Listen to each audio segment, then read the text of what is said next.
guys! Olá, pessoal! Começando aqui mais uma Pílulas de Conhecimento, esse podcast que toda sexta-feira de manhã eu trago convidados bacanas para falar sobre temas interessantes e sobre assuntos interessantes. Hoje, um podcast mais que especial, muito especial.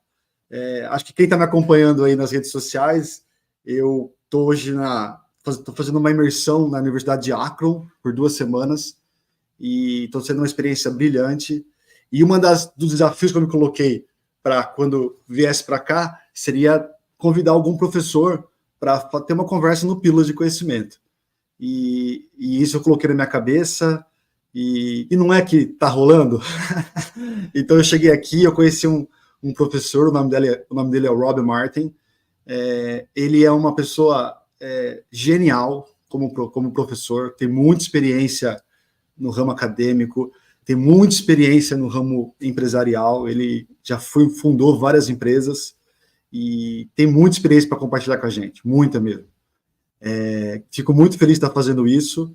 O pessoal pergunta, mas vai ser em inglês? Lógico que vai ser em inglês. Eu vou poder errar? Vou poder errar, mas a gente tem que se desafiar, não é isso? Então, vai ser minha primeira conversa em inglês ao vivo para o público. Então, se eu errar alguma coisa, me desculpem. Estou tentando fazer o máximo que eu posso. Mas é isso, pessoal. Eu acho que eu trouxe aqui para vocês um profissional de muita qualidade, de muito respeito. Se vocês tiverem alguma dúvida, coloque aqui no chat algum comentário. Não me deixe falando sozinho, como eu sempre digo. E é isso. Acho que eu vou trazer ele aqui rapidinho para a gente não perder. Hoje vai ser mais curto, vai ser meia hora, tá? Mas é isso. É um cara excepcional. Então, que bom, que felicidade ter ele aqui. Ok? So, now we are here, my friend. How are you? Morning. Good morning. I am well. Thank you so much for the invitation to be a part of this podcast. I am excited to be here. Yes. Yeah. And, Thank you so much. those of you who are listening, I have a distinct disadvantage because unfortunately I do not speak Portuguese. So I have no idea what he just said to you at the beginning of this broadcast. So he may have told you that I'm a dictator of a foreign power for all I know. But anyway, I appreciate the invitation and the opportunity to be part of this. And so he's encouraged me to kind of share a little bit about my background. And so very briefly, I am probably known as a serial entrepreneur. I've owned 3 pretty good sized businesses in the wholesale food business, another business in the latex glove business, a consulting company. And then I've also had your traditional corporate jobs where I ran the investment division of a large bank here in the United States. And then also ran a large nonprofit as the executive director and chief operating officer. So I think what I would never claim to be an expert. When people claim to be an expert, it scares me a little bit. But I will say this, I think I'm experienced, heavily experienced in numerous issues from running a business. And of course, a key part of that is leadership in any business holds the key to its success or failure. So with that much, I will kind of jump in. I tried to decide what to focus on here because I've been through way too many sessions where someone gives me 22 laws of leadership or 12 this or 17 of that. And I don't know about those of you, but I'm one of those people that gets overwhelmed with that. There's too many things to choose from. It's like when you're in a company and I walk in to consult with them and they tell me, yeah, we've got 12 objectives. I'm going, well, no, you really don't have 12 objectives. You know, no one can keep track of all that. The most successful companies I work with have 3 and sometimes 5, but usually 3. So I thought I would try to narrow my conversation with you this morning. We don't have a lot of time to cover all the integrated and the very many aspects of leadership. But I debated, do I talk about communication? Because that's a key in any leadership role, the ability to communicate. And then, or do I talk about creativity, which is the number one skill set? Assuming you have normal competencies as a corporate person, the number one issue at higher levels of leadership we're looking for is those who can be creative. And as I looked at the choices between communication and creativity, the thing that came back to me is this. It's kind of a secret that combines to make both of those possible. And so my question for you as a listener, and I'm going to reflect it back to my host here for a second, is what is it that you pay attention to? Good What question, is my it friend. you pay attention to? Because here's the issue. If we don't pay attention to it when it's happening, we don't have that information. We don't give it a chance to get stored in our long-term memory. And then later, we don't have it at our disposal when we start to think. So to give it a real easy explanation, I'm going to have to use an American example, even though I love Portuguese food, and I have had some of the best food experiences in my life in Sao Paulo. I Yeah. love your padarias. I hope I said that right. But if you go to make, and I'll take chocolate chip cookies, is that something you would relate to? Yeah, Chocolate chip sure. cookies? Okay, good. Yeah. So if you go to make chocolate chip cookies, but you've never bought chocolate chips and put them in the pantry, when you go to make chocolate chip cookies, you can't do it because you don't have chocolate chips. In the issue of attention in leadership, if you haven't paid attention to something, it has no chance while you're sleeping at night to get put into your long-term storage. So when you go to think, you don't have that information available. And so and we all understand in today's world, there are a million distractions going on around us. Yeah. Obviously, most of us hold the number one distraction in our hand right now, and that's our cell phone. And it distracts us all day long and keeps us from focusing and often keeps us from paying attention. And so what I often tell people and audiences I'm in front of, and that's why I really appreciate the invitation to be a part of this, because I know we're in similar fields. And I really admire your willingness and wanting to learn. And I share the same spirit. So I'm here today to learn with you and from you, not just to be a one-way street. But what makes you pay attention? So I know that you've been involved in some meetings. Can I answer this? Can Yeah, I answer? please do. Because I would like to start, because yesterday you teach us a class that I will never forget.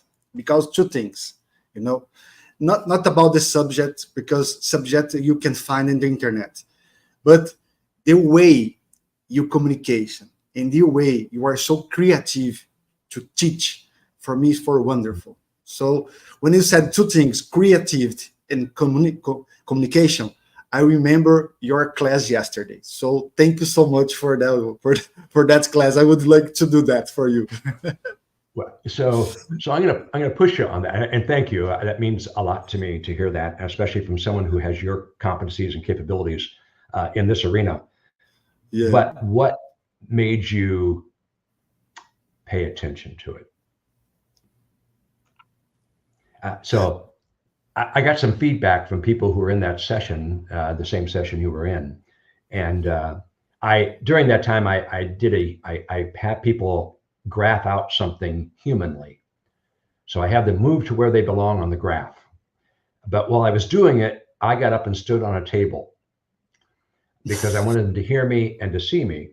But Yeah. people told me they will remember that for a long, long time because I stood on a table. So I think as a person who is trying to communicate and help people and persuade people to take action in a workplace setting, the more memorable we make the message, the more likely it is that it will be retained and put into their long-term memory, so they have that information with which to make decisions and to think. And we live in an era where we have to outthink the competition. And so that becomes a big issue. And if we need to outthink the competition, that means that our employees need to have retained a lot of information so they can have that at their disposal to think. Yeah. So that's what becomes important. Yeah. So there was a speech given about, I guess, 10 years ago now at Kenyon College, which is a fairly well-known college here in the United States. And the speaker was Dr. David Foster Wallace. And when he addressed the crowd, he said something that I think is really notable about as leadership where we are. And he said, and I'm pretty much paraphrasing his quote, he says, 20 years after he graduated, he was looking back in time and trying to think what his education really taught him. And he said the real purpose of a liberal arts education should be helping us learn how to think, but that what that really means is learning how to exercise control over how and what you think. Exercise control over how and what you think. So one of my basic premises of life is that people do not take control of their thinking. Their brain runs loose like an undisciplined child in a grocery store, doing what it wants to do when it wants to do. And the mind is a powerful tool that the successful leaders that I have worked with have learned how to focus their attention, and their mind has taken control of their brain. So they direct their brain on what to pay attention to and what to focus, rather than letting their brain simply run wild. So that becomes, I think, a huge issue in terms of what happens in the leadership arena. Especially, I'll just give another brief example on this. For those of you who are in supervision, manager, supervisory level, and trying to get people to do something, or to remember something, or to pay attention to something, I use what I call the sustainability formula. And it's kind of an interesting issue on how can I get people to be sustainable in what they're doing and to remember what they're doing. So it starts out with you as a leader is understanding what motivates that learner. What's the learner's motivation? And then I multiply that times the clarity of the goal. Is the goal clear? Do they understand what it is they're supposed to do or what we're trying to accomplish? And then the next factor is what's the support they're getting from others? Is the person to the right and the left doing something similar so they feel supported, or are they the only one doing that? And if they're the only one, that makes it a little more challenging. What are their opportunities for practice? So do they get to practice on this a little bit, or indeed do they, what is their issue? And then after that, how are we measuring their progress? So let me just repeat that, because I think it gets a little more complicated, but what's the learner's motivation? And I multiply that times the clarity of the goal. And then I multiply that times the support they're getting from others, which includes you as a supervisor and a manager or leader. And what are their opportunities to practice what they need to do? And then how are we measuring their progress? So I could put that into a mathematical formula, and the issue becomes on any mathematical formula when we're multiplying, if there's a zero in any of those positions, we know the outcome is zero. So if they're not getting motivated, or you don't know what motivates them, if they don't have clarity of the goal, if they aren't getting support from others, if there aren't good opportunities to practice, and if they don't have some measurement of their progress so they can feel successful, you're not going to end up with a good outcome. So I think your process is very, very significant in that respect. So when you look at someone that you're working with, what kind of opportunities do we give them for practice in your experiences of working with people? And I think so you as a leader, what opportunities did you get for practice? Yeah, sure. Probably not very many. Robbie, we will receive a question from Brazil. I would like to share with you because I'm thinking it's aligned with what you say. The name is Bel Freitas. He asked about the different generations. What do you work for different generations, my friend? Yeah, and I'm going to try and read the question behind the question.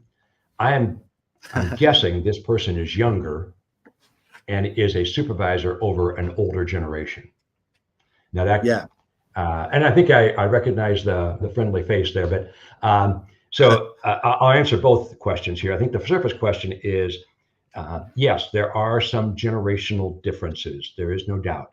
I think you're best to acknowledge those and then admit that I may make mistakes, but I would really love to have feedback from you because I care about what you think. And no one feels bigger than when they're listened to. So regardless of the generation you're working with, they love to be heard. So if you give them an opportunity to be heard, then you have a chance for mutual respect. If you don't show respect for them, don't anticipate getting respect back. It's a mutual issue. I have to show respect to get respect. Different generations perceive respect differently, but they all want to be heard and respected. So if you offer that, that's great. I think the question maybe behind the question is, what do I do when I am 22, 23, 24, and I have a 61-year-old employee who may have been in a role similar to mine before, or maybe never, and how do I handle that? And I think the first step, again, very similar to what I just mentioned, is go to them and say, hey, I really need your help because your experience in this department is invaluable to me. Yeah. So I really want your support and I want your input. So if you have something you're seeing, hearing, you please come and talk to me because I want to hear you. And if you do that with a person that maybe has more life experience than you do, but they will respect that and probably give you their loyalty, which will make your job much easier. But Yeah. I see way too many times when a younger employee treats the person who has more experience or a longer lifespan as being insignificant and like, how soon you're going to retire. And that obviously doesn't lead to a good situation. So, yeah. And we're seeing that here in the United States right now with the president. People asking, hey, buddy, when are you going to retire? And I don't think he's taking it well. Yeah. I had another question for you, because as you start our conversation, you said about you're a businessman, entrepreneurship, so you are successful in your business. Why you decide to teach in Akron University? Okay. It's a great question. Thanks for asking it. Nothing brings more life satisfaction than feeling like you're succeeding in doing something meaningful. And when I'm in front of a group of people, such as any group of people, and I have a chance to do anything, regardless of how small, to make their life better, that gives me more meaning and purpose to my life than any amount of money that I may have. So to your question, I don't teach for the money. They do pay me because I want them to value what they get. But quite frankly, I'd probably do it even if they didn't, because I love learning from the people I'm in front of and having a chance to be a part of their life. Because when it's all said and done, and part of my story, but for those of you who would have no background here, I grew up in a fairly poor environment. Certainly not poverty. I had a great family life, etc. So I was very lucky in that respect. But at a certain point in my life, I became very materialistic. I couldn't make enough money. I couldn't buy enough materialism because I was robbed of it as a child. So I wanted all of it I could get. But at some point, you reach the point where you realize, this isn't what it's all about. It's all about people. And I think you can take all of positive psychology, and I love positive psychology, and wrap it up in one easy, simple statement. And that is that other people matter.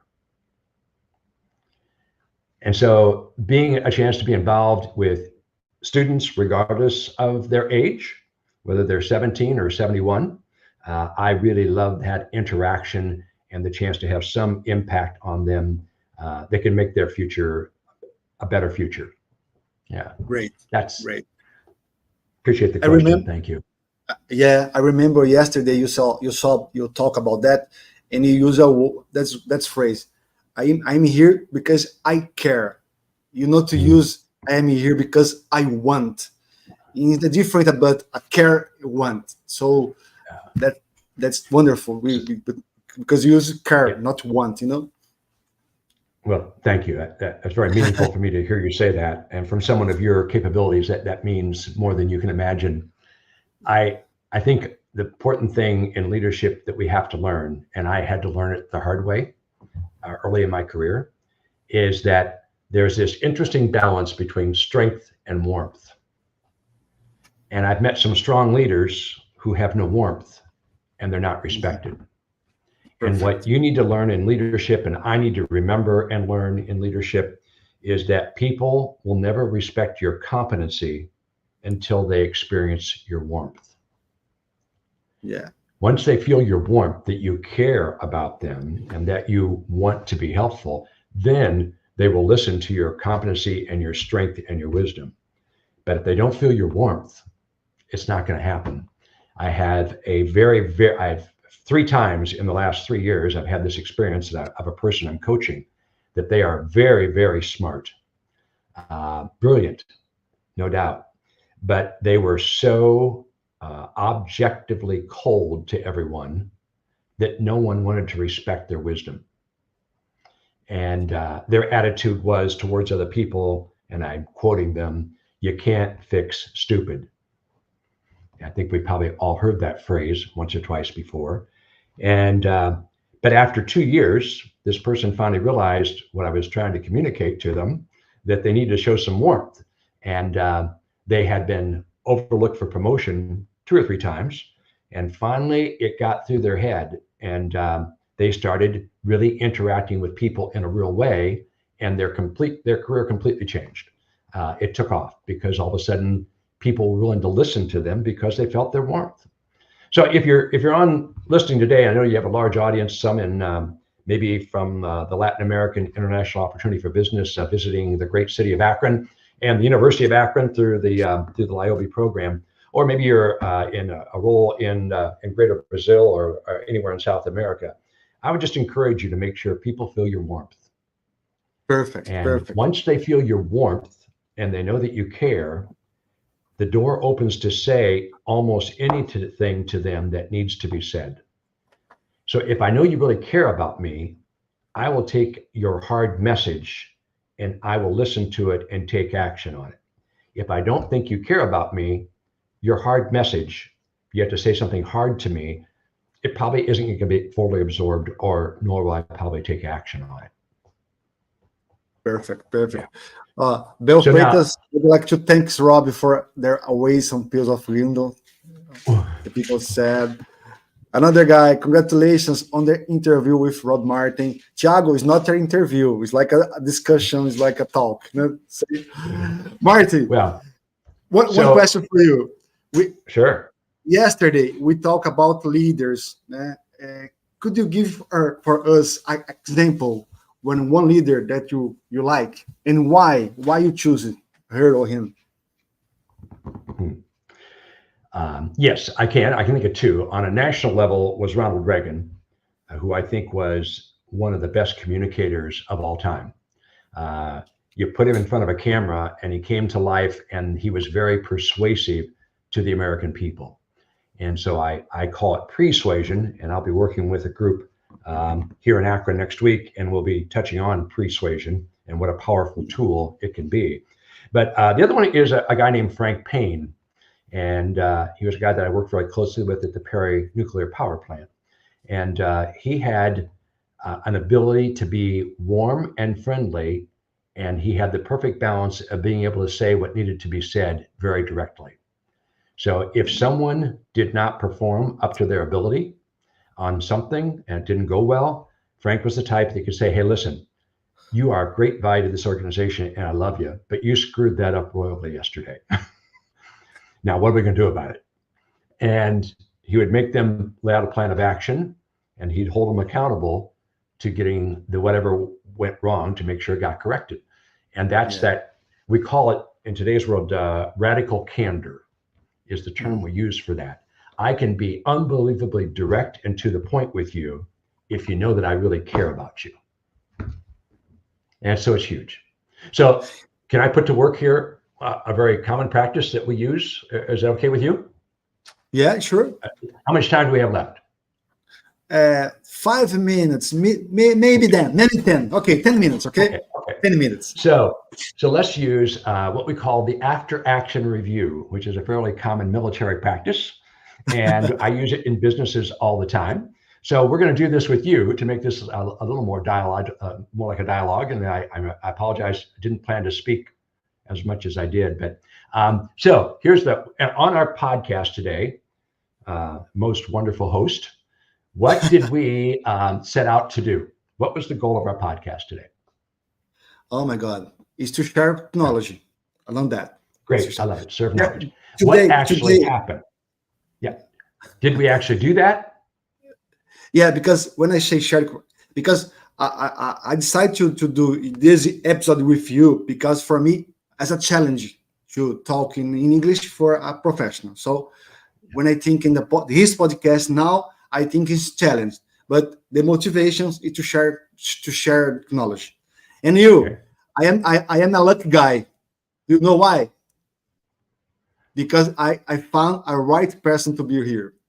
You are the right person to be here because you are amazing. I received a You're, lot of messages here. So go on, go on. I would like to say that. Go. you are so gracious. You are so gracious. So, what went well from your perspective of the things we briefly talked about here in the last 20 minutes? What went well? What was your favorite point that maybe was communicated? What's your favorite? Can you repeat, please? Sure. What went well on this podcast? What point or thought did you find the most interesting? When you talk about the creativity and communication, the two things, I like something like Okay. that. Good. What could we have done better on this podcast today? We are staying in the same state, in the same place, we and I. Okay. All right. That might have been, yeah, that's true. And if we did this again tomorrow or later today, what would you do differently? What, can you repeat, please? Yeah. What would we do? What would you like to do differently if we did this again soon? Okay. What would you do differently to make it better? I will do, because we have only 35 minutes. I would like to talk with you during 2 hours, for example. Okay. The duration. So I know what I would do differently. I would actually comb my hair next time. Yeah. It's Friday morning for me, and I often work from home on Friday morning. And I'm looking at the camera going, I wash my hair and let it dry, but I don't really put a comb through it. So I kind of wish I'd done that at this point. But oh well, my appearances aren't what matters here. So that is for your listeners. That is the key thing we want to do after every activity. And the final question I would ask is, what did we learn? So it's always going to be what did you set out to do, and what actually happened. And then what went well, what could have gone better, what would we do differently next time, and what did we learn? The stopping to reflect on what you learn from every experience in life is your key to continued growth and development. And that's an important issue. Earl Nightingale said something really well, and he lived from the 1930s till 1989, maybe 1920, I think it was. But anyway, he said that if you will spend an hour a day on each day on any particular area of interest or any field of endeavor, within 5 years, you'll be an expert in that field. Yeah. Sure. And as I said, I'm not sure I would call myself an expert, but I will say this: I consider myself experienced, and I so appreciate the opportunity to be with you today and talk about my experiences. I would love to be on with you and draw more of your experiences.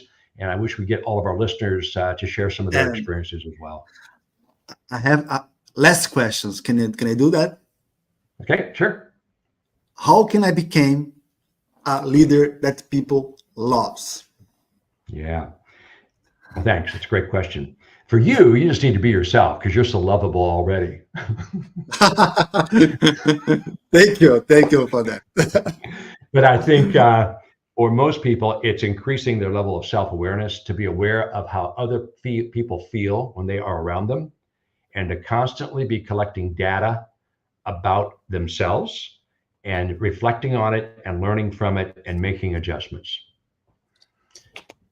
People will respect your authenticity. If you admit that you're weak in an area and you admit it and ask for help, they'll respect that and they'll love you for it. If you try to ignore your weakness and act like you don't have it, they know better, and they're not going to respect that, and you won't be the person that they adore. So obviously, self-awareness is a driver of every leadership element. Yeah. And so just continually gathering data to improve your self-awareness and be authentic and transparent about the Yeah. things you're working on.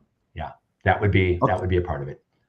Now the last, not the last. I was true. The last question, because I like this guy, Rafael. That's the question. Yeah. Based on Sure. this reflection, what you learned as entrepreneur? What you do look different? Because you're a businessman. First of all, I learned that I'm not very smart. And number two, I learned you never have enough money. But in all reality, and I appreciate the question very much, I don't mean to be deflecting it with humor, but I think the number one thing that I've learned is that if you take care of your people, they will take care of you.